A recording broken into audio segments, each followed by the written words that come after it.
Jagex invited me to beta test some new abilities in old school Runescape. And to make sure these abilities aren't too overpowered, you have to run through this Gwyneth area to a new altar added in game. Once you pray at this new altar, you access the new abilities. So if we come over here, and then we go up these stairs, we can find the altar right here. I think they're going to base it around a future elf quest or something. So right now, there's only 8 abilities. This is probably because it's just a beta test. So let's check these out and see if Jagex is cooking or if Jagex is cooked. The first thing you may notice is we still have protection prayers. But not really. These new prayers aren't protection prayers. They are a new ability called magic, range, or melee power.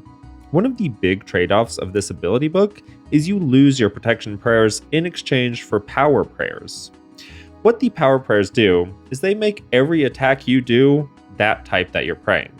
So if I use the magic power, you can see I have this blue bar pop up just to indicate I have the magic power activated. And now if I punch anything, it'll count like a magic attack. And of course, if I activate the melee power, I get a red bar, and if I activate the range power, I get a green bar. This may sound useless at first, but let's take a look at this next example. Akkha is the poster child boss for switching attack styles. Normally, you can butterfly him using magic, but if we activate the mage power ability, all of our attacks count as magic attacks, and we can butterfly Akkha with a T-bow now. This is going to be nice because the shadow is famously weak. It's why we see posts every week on the subreddit asking to buff it so we can use the T-bow or the scythe here instead. So now that Akkha's far away, we'll just click on him and immediately mess up. After that initial mistake, we can see we are in the butterfly cycle and it works just like normal. T-bow is a 5-tick weapon, just like Shadow is a 5-tick weapon. So we just attack on the same tiles. It's exactly the same. We do get magic experience, so there might be some metas to use like Chinchampas and put on the melee style to get really quick melee experience. But for now, I can just T-bow all of Akkha without ever having to change. It is going to be an issue if he changes style, because then I'm going to get blasted and I can't pray against anything. That's one of the big issues with this ability book. You might be wondering about this stealthy looking icon, and this is basically just an invisibility ability. It has the standard uses of increasing thieving rates and letting you get through fireplaces unnoticed, but you can also wander around places like God Wars without anything seeing you, and if you initiate combat, the ability is just going to end. So I'm not exactly sure where you would use this, but it will be pretty nice for clue scrolls in the deep wilderness. This next ability is pretty cool. You can see it's just a fist on the screen, and if we activate it, we turn into a giant. Yeah, as you can see, we don't even really fit on the screen, so you have to zoom out more, but you can see even these cows are pretty small compared to you. This one doesn't have a ton of uses, but it does boost your max hit. So for low level training especially, you can see you just annihilate the cows, you just kick them to death, they stand no chance. This is going to be probably a meta for low-level Slayer training. Once you need protection prayers, you won't be able to use this ability book as much because you can't pray against things. But for low levels, you can just destroy things with the increased max hit. You can still hit low, so even though you're a giant, you're not a god. But it's cool, to be honest. You can see if we go to the house, that everything in the house looks pretty small. So like drinking out of the pool, this is just a sippy cup. You're bigger than your tree. All your pets they look like ants compared to you. Of course, the True Tile plugin hasn't been updated to account for your larger size, but you can do things like harvest your farming stuff without a spade. I'm guessing just because you're so big, you just rip it out of the ground. You can woodcut without needing an axe. It's actually going to be really nice for when you need like willow roots, because you can just uproot the tree as a giant instead of chopping it down. The worst part about being a giant, though, is things can now safe spot you. So you can't fit through spaces like this, and this dark wizard is just free to wail on you. Before, you could safe spot big enemies, but now enemies can safe spot big you. Screw it. Let's go around this blockade and kill him with our giant powers.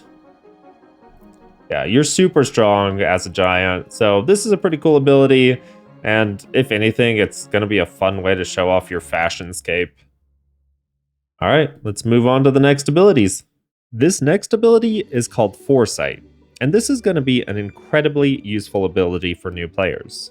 OSRS is one of the oldest MMOs in the market, and because of that, the systems have had literal decades to develop and evolve. This makes things pretty confusing if you're new to the game. So that's why Jagex is introducing Foresight. This ability gives you the knowledge of what to do. So for example, if I go next to this stall, I don't know what to do with it. But if I go ahead and I activate Foresight, I'll know that I can steal silk from this stall with a 100% success rate and that guards won't attack me. I also know that if I activate it while within Calvarion, I'll get PK'd in just a few moments. Doing PVM like this, I probably should use the giant ability, but you can only have one ability on at a time, and I wanted Foresight on, so I knew I would get PK'd there. He's trying. Oh, he's got me. He's probably really confused right now. Or if I'm searching on YouTube and I activate Foresight, I know to subscribe to Pencer. This next ability is a bit of a wild card.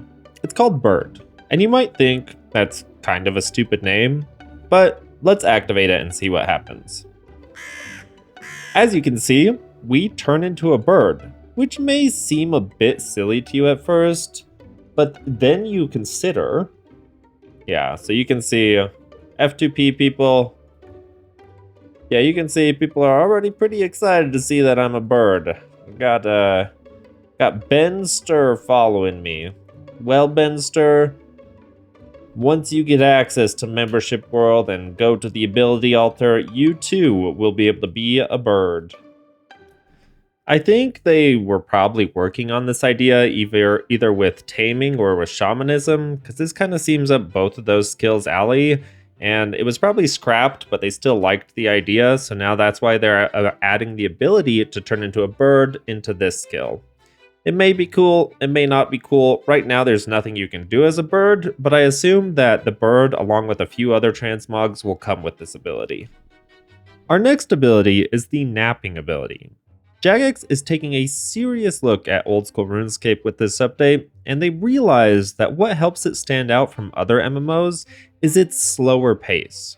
Every other game tries to get you to max level in 5 hours, but old school RuneScape likes to take its time. Back in the golden days, we had this system called fatigue, and you had to use a sleeping bag to rest. So Jagex realized if it really wants to stand out, they should bring fatigue back.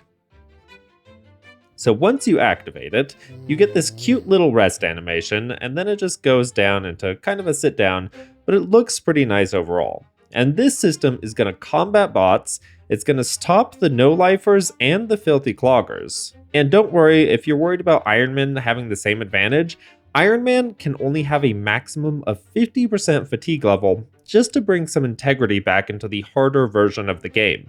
Also, if a hardcore Iron Man gets to 0% fatigue, they lose their status. Any resources you gather will use 1 fatigue point. Having rest activated prevents you from moving, but every 2 minutes you regenerate 1 fatigue point. I know a lot of you haters are going to say this is a dumb game design, but that just proves you're a no-life. Nobody that touches grass chops more than 100 logs a day. The next ability is UK Flag. As an American, I feel I speak for everyone in the world. I understand that Jagex is a company that is based in the United Kingdom, but I think it's really arrogant for them to include their own flag.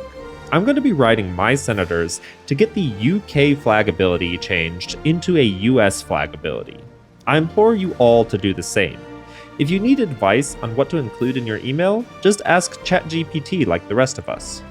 And the last ability for this test beta is Rapid Heal. When you have this ability activated, your hit points regenerate twice as quickly. This is the filthy type of power creep I just can't stand for in old school RuneScape.